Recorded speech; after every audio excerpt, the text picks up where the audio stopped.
Good morning, everybody. This is P. Francis McNichol, otherwise known as Phil to my friends. And I was working on a poem that is incomplete at this time. It is not finished, it is undone. Um, and I was thinking about not an ongoing theme, but something I have remarked about before. And it had to do with, I want to say, someone else using their art, which is a music genre, the music platform, to insult one person and the many people who supports that one person, thereby all the people in one country being insulted before. And I refer to the great band Pink Floyd, who I love. I love doing deep dives and I want to say not investigating, I want to say researching how albums came to be, especially with Pink Floyd, because they have such an interesting history with how they started. Uh, I want to say from school, went to some bars. Some people with the initial band left because they were just younger men, okay, older teens. And the metamorphosis is very interesting, and their music that has evolved is really good. Even their latter stuff, if you want to say David Gilmour himself doing a lot of great work. He hasn't been so political, but some band members have been, um, especially people are aware of Roger Waters and him being like one of the founding members of Pink Floyd with Sid Barrett. And then David Gilmour came along. I believe he was in the mix when Sid Barrett was there, uh, so on and so forth. Richard Wright and Nick Mason, great drummer, professional drummer that gets the job done. And I love seeing professional drummers when they can drum for hours and never get tired. I wonder how they do that. It's amazing to me. And so I do these deep dives, and I love researching their old videos if it's in the 1960s, 1970s, when I was just a baby, basically a child, a toddler. And I heard some of the music, believe it or not, when I was a toddler, and I didn't understand it. I knew the Beatles instinctively because my older brothers and sisters would play it on the big Zenith with all the big speakers, and I'd lay there, with a little bit of little bitty blanket, and I go to sleep listening to the Beatles, and I tended to know automatically throughout my lifetime, oh, that's the Beatles. Yeah, their back of the rack stuff that didn't play as much was really famous, really good. Everybody can listen to it. But did the Beatles get so political? Okay, I love Pink Floyd. I have no problem with any of their music and any musical philosophy they may have. Okay, I'm reminded of Pink Floyd and "On the Turning Away" from the Pale and the Downtrodden. Okay, I remember that in the '80s, and I remember going to sleep and that song putting me to sleep when I listened to that album. And I remember that song, and I was like, wow, that is a good song if you listen to it. You have a Sony Walkman that was second generation or hand me down Walkman in the 80s. Um, so I really focused on high school and not any jobs yet. And focusing on high school, I really enjoyed football.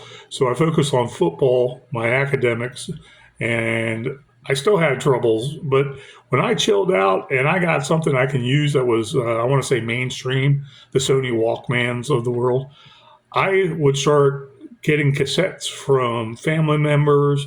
And I mean, brand new cassettes if they listened to it. My mom would buy me some occasionally when she was out shopping.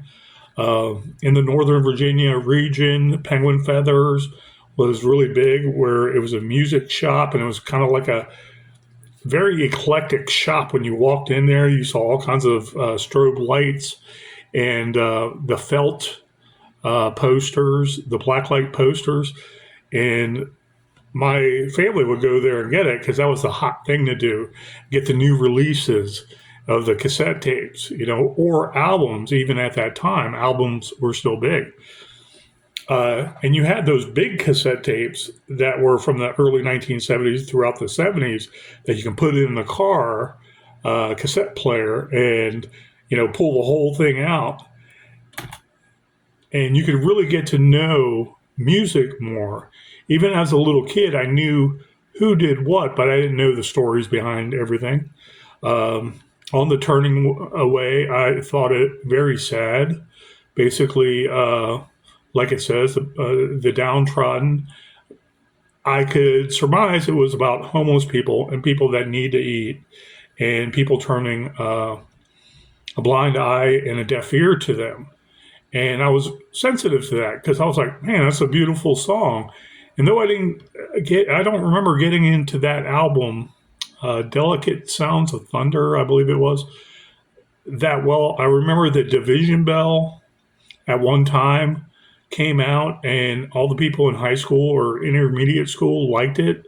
And I didn't know all the music from that because they just didn't hit the mark with that, supposedly, with the radios around America. And I like Pink Floyd and stuff, but I knew that they were split apart, okay, at a certain point. And their politics, if it came out, it was in the music, and it was really good. And I can sympathize and empathize and really understand through the music how that's a funneling of emotion. And I love that.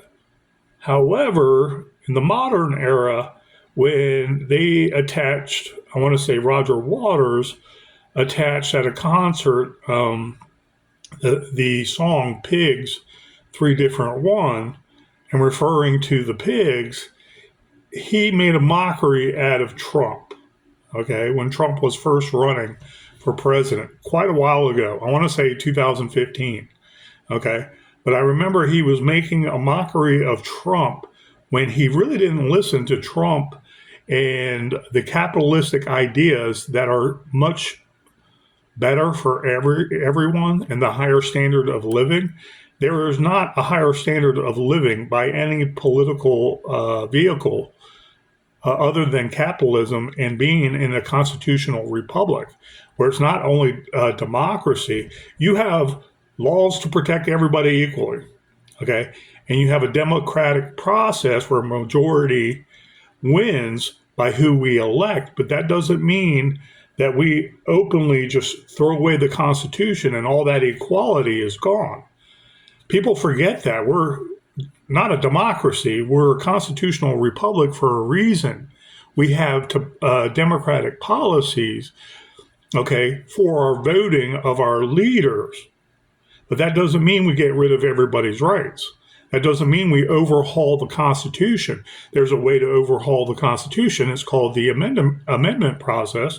2/3 ratifying of the states, I believe it is, last time I checked. And that vote coming down to make it an amendment to the Constitution that is supposed to be helpful for everybody because we can, I want to say, progress legitimately. I don't mean progressivism, which is another word for communism.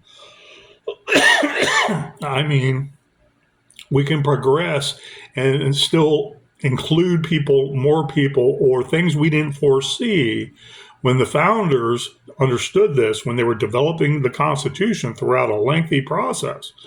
They knew from other nation states in Europe what not to do, because how a king can take over, how an oligarch can take over, how an oligarchical society can take over with a group of rich men getting richer, I want to say less than 1/20th of 1%, okay, rolling over the masses and telling, let's say, I forgot what it is called, the Communist Party itself in China, their Congress, I don't know if they have a specific name for it, they probably do, but their actual Congress are, I want to say, planted there, and they are the ones that lie to the people and tell the people what we're doing.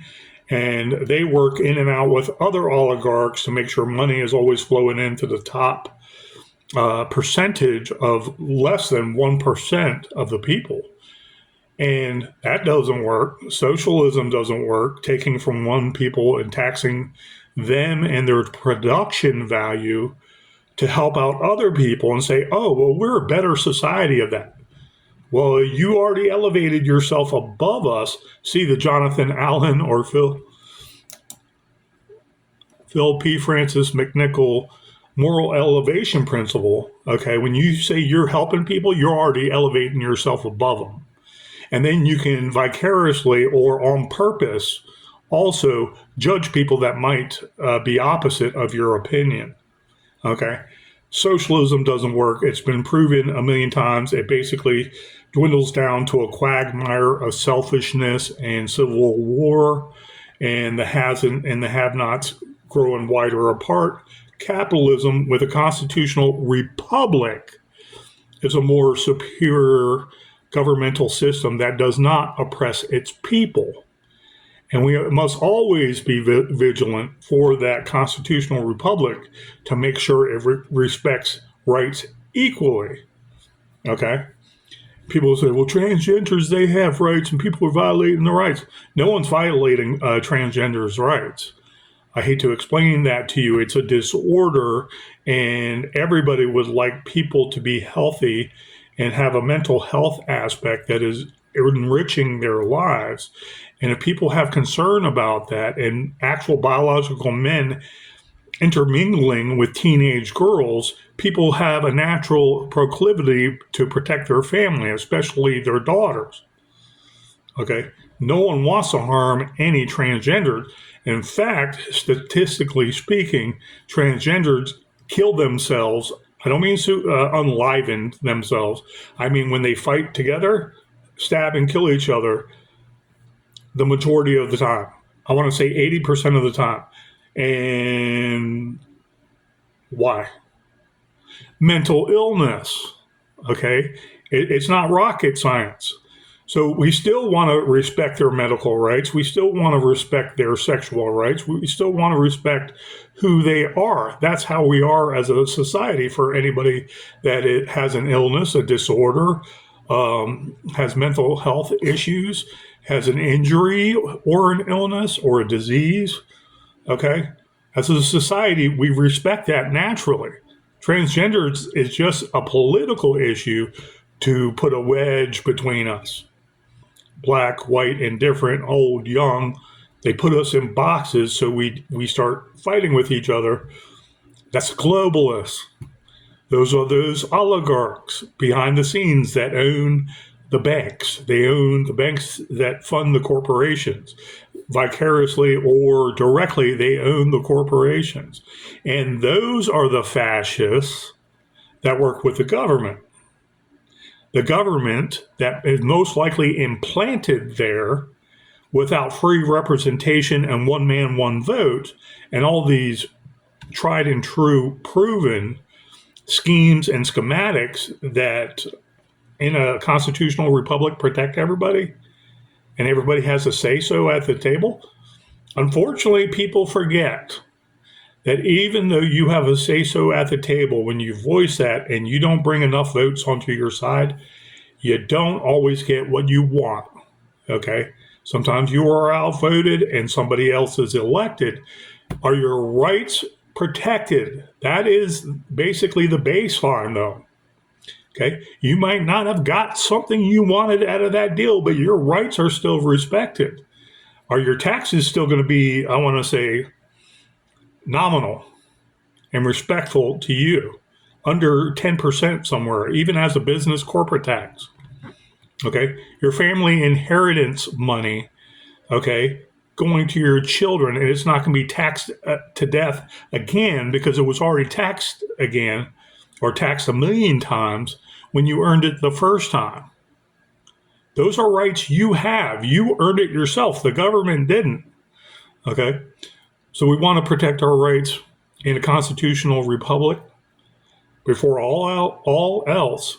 And those Democrat, I want to say, tenets and majority rules and how we vote, one man, one vote. The counting of the electorate are also correct and not, I want to say, corrupted by one party or the other, usually Democrats. Okay. That's what us MAGA are saying. We want that equality across the board and not people cheating. Okay. We want everybody's rights respected across the board. Okay. And not one demographic having more rights than anybody else are always using that to pummel the majority. Okay. We don't want one political party to let crime be rampant, so crime itself oppresses all the law-abiding citizens, i.e., any big city inside of the United States.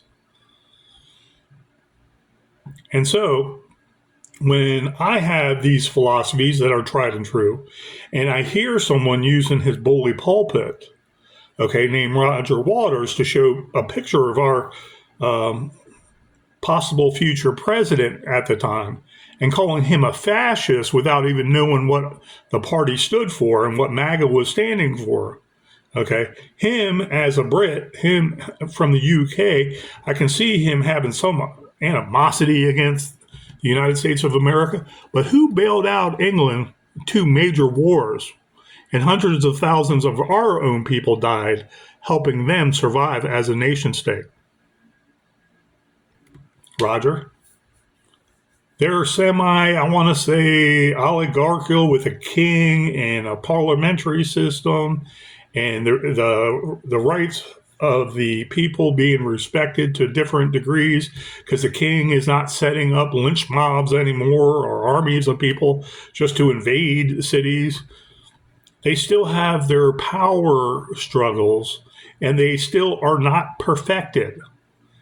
The king is always in charge and ruling over the people in so many ways. And what do you have? You have a bunch of oligarchs in parliament that would allow that dissension and that division to occur with a major invasion from third world countries that the EU, European Union, says they have to do without any vote, without any right to speak out about it. You speak out about it in a peaceful manner, or you publish something on Facebook and then you get arrested for intimidating Islam or saying something like bullying Islam, when there's actual facts that many Islamic people are setting up or have been setting up for 20, 30 years, grooming gangs to rape white women who show skin in society, in the public square. We've evolved positively to respect everybody's rights and allow everybody at the table to give their opinions and be respectful of their rights. And an unelected European Union outside of a country state is going to tell a country state, you have to allow these invading people into your country. That's basically like having a war and you passively allowing an invasion without a bullet being fired. And then the people, the regular indigenous people, okay, the white Westerners, the indigenous people, get slaughtered by people with machetes because that government, that totalitarian oligarchical government, already took away their guns. And we wonder why the Americans have a Second Amendment. But we're the dumb people. We're the country bumpkins. We're the ones that are fascists. When Mr. Waters made a statement in concert and shows Donald Trump's picture all over the screen in a light show, and then you see a pig floating around the audience, and then it's let go. But Trump is the pig. Trump is the fascist. The one Trump that employed tens, probably hundreds of thousands of people throughout his lifetime. Trump, the person who generated tax revenue in New York all his lifetime and all over the United States, if not most of the world. Tax revenue the government took. He's a fascist. He wants to make his country great again like it once was when we bailed you guys out of 2 world wars. Trump is a fascist, and Americans that like what he has to say about protecting our rights in that same constitutional republic, He's the fascist. We're the fascists. Y'all haven't got it right yet in 2,000 years, since at least the 600s. Okay? We're still waiting on you, brothers and sisters across the ponds, to say no more to the EU progressive machine that is killing people all over the world, starting with the Ukraine, starting with all the Gulf wars. And I know I know what you're going to say. The Republicans, they're globalists too. They're oligarchs too. They were rhinos. Why do you think they hate MAGA and Trump so bad? Because we're fed up with it. We know right from wrong. We are not the fascists. And then Mr. Waters said something in particular. As I'm watching the clock here, I hope my phone doesn't go dead. Please excuse me. Said something in particular about him being the fascist. Okay.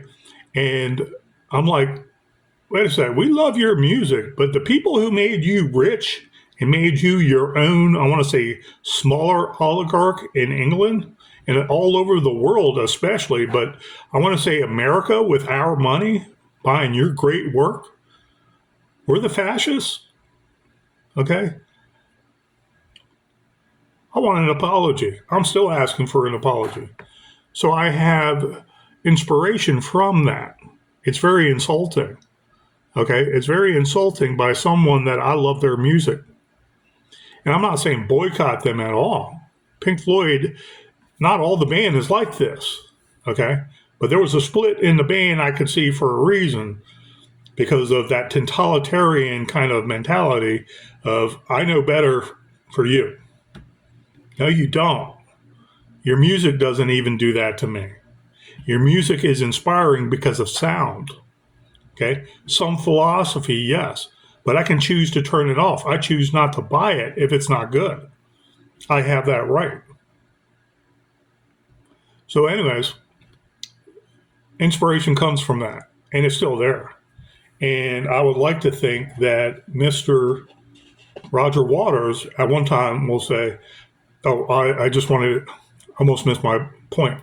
When he saw COVID and how it basically started oppressing people, he did speak out about that and say, oh my God, tyrants like that anywhere are not good. It's like, okay, so you have the 1,000-yard stare, Roger? Do you? What about all the kids that went to war and put their life on the line for a government that is corrupt? These globalist Republicans and these globalist Democrats, and the EU too, and in England too, okay, fighting these forever wars. I want to say funding Ukraine, and then all of that money coming back to you, your guys' leaders, but not to you, not making us a safer Europe, a safer world, a safer England. Do you finally get it that China is also the police of the world, Roger? Okay, the globalists, the same real fascists and progressive communists that took all of our wealth out of America and started funding China and their factories and everything so they can basically sell us back our own technologies. They're rich now. And they're the world's police that also want to oppress you, like the United Nations, like the European Union.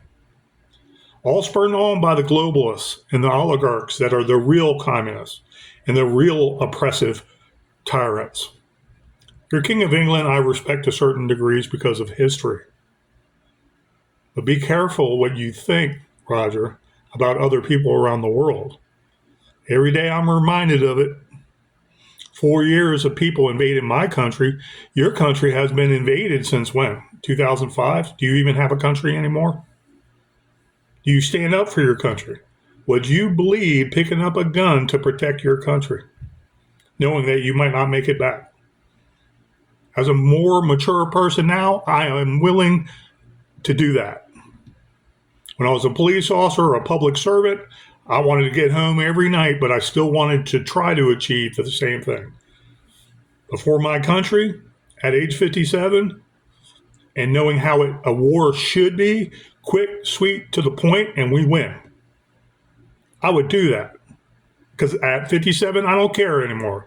I want safety for the next few generations, not communism, not worldwide communism because of Klaus Schwab, Davos Group, Bilderberg Group, the Rothschilds, okay? The Bill Gates of the world, the George Soros of the world, working with the NIH to oppress us through our medical health. What about that, Roger? You might have spoken out about that during COVID too. I'll give you that. But it's not MAGA that did it. MAGA is here to help you too. And we want your help just as much. A free and prosperous European Union. How come I can't go over there and Interpol is sitting there checking on me inside of America and knows me up and down? I'm not a terrorist.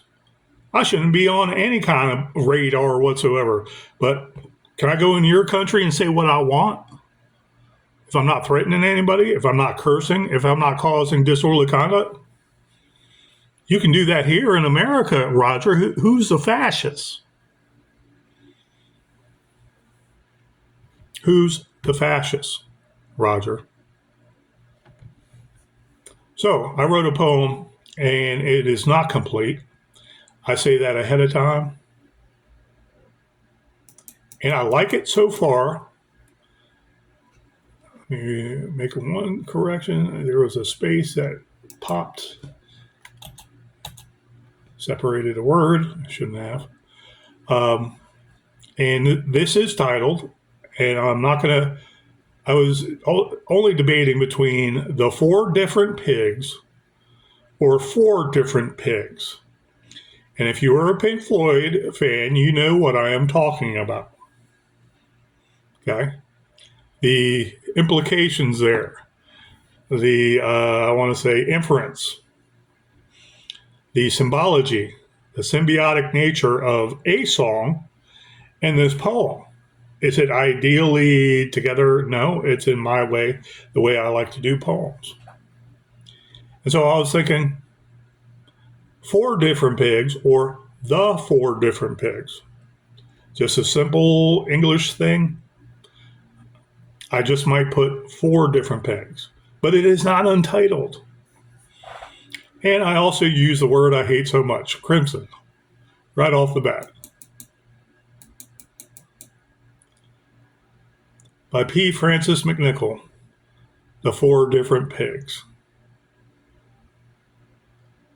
Crimson cries fall on deaf ears, the red-coated layers of the Queen's austere years. As the night fades, gravity shaves away memories, bashfully passive and afraid. In a castle sorrow and dust, blissful ignorance replaces the bones shrivel of crust.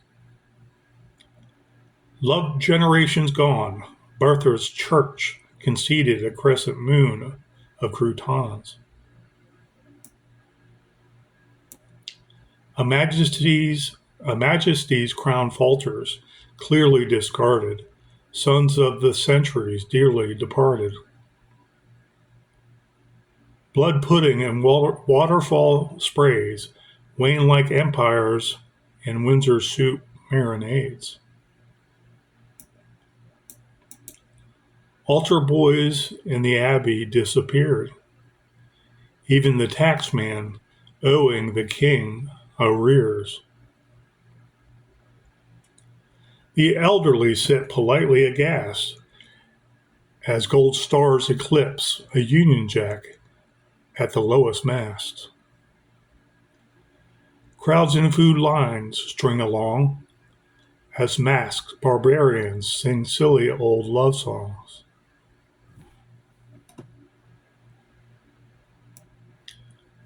Cobwebs are now arts and crafts, skin and blonde hair banned in a parliament gaffe. Stained glass shown long ago sluiced on a pew, the body of Christ taxed as new revenue.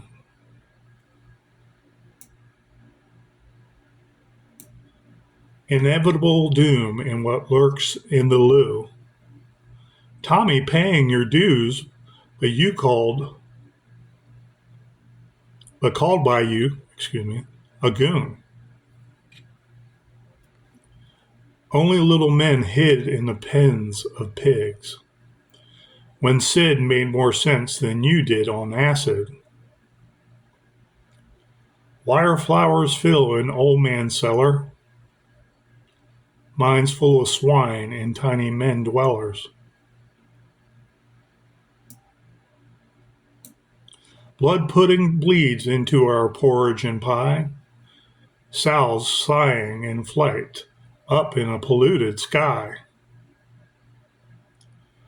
Opiates seduce the masses' free-flowing vanity, sedating a crass rock opera's imperial insanity. Comfortable in a numbing stasis, grandmothers were macheted in a crumbling oasis. Grooming gangs admire their local oligarch. Islam invading by patched up Noah's Arks. The end. The end. It is not officially the end.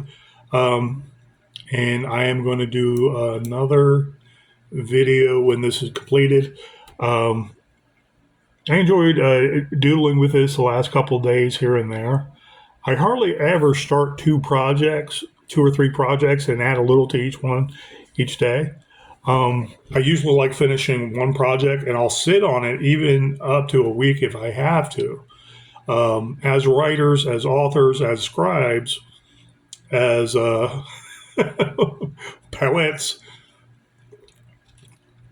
we try different things when we can, especially with a busy and physical schedule of taking care of things at work, traveling in between work and other locations, taking care of family, running errands, catching up on food purchases, shopping, so on and forth. And it's like you do 2 or 3 lines, and I wrote down a couple of these lines, and I want to say blood pudding and waterfall sprays wane like empires in Windsor soup marinades. That was close to what I got the first time. And I was like, I see it. And it comes to me. So I jotted it down, and that was one of the first things I did starting this poem. And I was like, yeah, because I'm thinking of our brothers and sisters across the pond, even the Irish too. Ireland is being taken over by the same EU concept. And I'm wondering, how do these people elect these people? And there has been some uprising in the streets of England.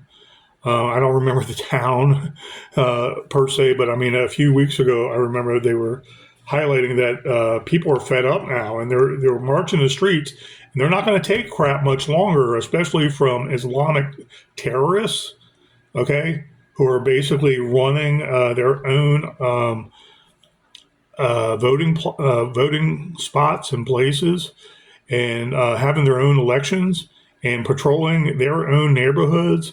Like, you're not allowed to go in there. Like, F you, dude. If I want to go into Anacostia, I should be able to go into Anacostia.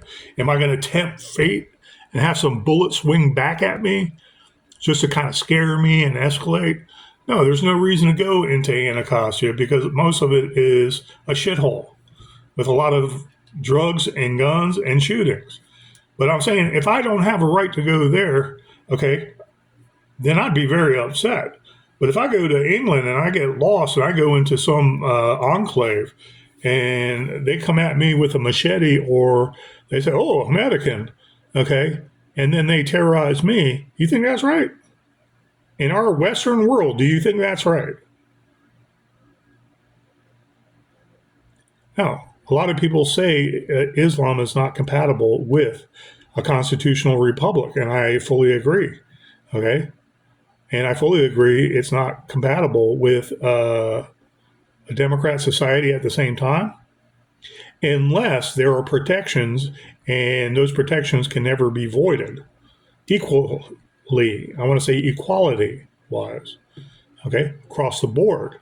The government only has power that the people give it. And that government is the same, okay? Equality speaking. Our government is not better than any one individual. That's the beauty of America. That's why people are trying to come into our country and invade us. Some are terrorists and want to destroy us, mind you.